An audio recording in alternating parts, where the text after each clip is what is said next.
আসসালামু আলাইকুম। আমি এই মুহূর্তে যে জায়গাটিতে অবস্থান করছি এটি হচ্ছে আমাদের ৩টি এলাকার সংযোগস্থল বলতে পারেন।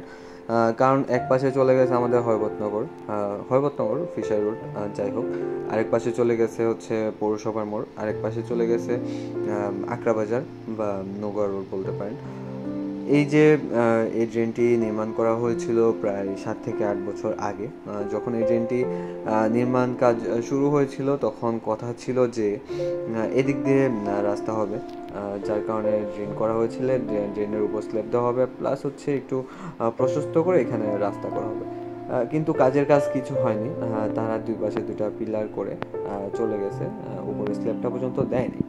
এদিক দিয়ে প্রত্যেক দিন অনেক মানুষ চলাফেরা করে, অনেক শিক্ষার্থীরা এদিক দিয়ে চলাফেরা করে, কারণ সময় বাঁচানোর জন্য। মেন রোড দিয়ে যদি যাদের বাসা একটু ভিতরে, তারা যদি একটু মেন রোড দিয়ে যেতে চায় তাদের অনেকটা সময় বা অনেকটা ঘুরতে হয়, কিন্তু এই দিক দিয়ে যদি তারা চলাফেরা করে তাদের সময় অনেকটাই বেঁচে যায়।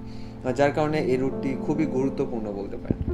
দেখেন দুই পাশে ঝোপঝাড় হয়ে কি পরিমাণ বাজে অবস্থা হয়ে আছে এদিকে বা এই রোডে বলতে পারেন। আমি সবার কাছে রিকোয়েস্ট করব, বা যারা আমার ভিডিওটি দেখছেন বা দেখবেন তাদের কাছে রিকোয়েস্ট করব যে আপনারা ভিডিওটি শেয়ার করুন, যেন উপরে কর্মকর্তারা দেখতে পারে।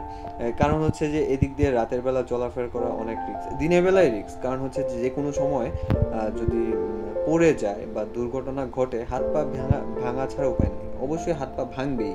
কারণ খুবই বাজে অবস্থা, আপনারা হয়তো বা দেখতে পাচ্ছেন, যেহেতু ড্রেন পরিষ্কার করা হয় না, ড্রেনের মধ্যে অনেক ইট পাথর আছে, অনেক রড আছে, যার কারণে আমি রিকোয়েস্ট করবো যে ভিডিওটি শেয়ার করে দেন, যেন উপর কর্মকর্তা দেখতে পারে। আর উপর কর্মকর্তাদের কাছে আমার রিকোয়েস্ট থাকবে যে এই নির্মাণ কাজটি পুনরায় শুরু করা হোক, যেন মানুষ আরামে এদিক দিয়ে চলাফেরা করতে পারে। যেহেতু একটা কাজ শুরু হয়েছিল, একটা কাজের ফিনিশিং এখন অবধি দেয়নি, এত বছর হয়ে গেছে। তো এভাবে পড়ে থাকার তো কোনো দরকার নেই, আপনারা কাজটা কমপ্লিট করেন, যেন মানুষ আরামে এদিক দিয়ে একটু চলাফেরা করতে পারে। ধন্যবাদ সবাইকে, সবাই ভালো থাকবেন। আসসালামু আলাইকুম।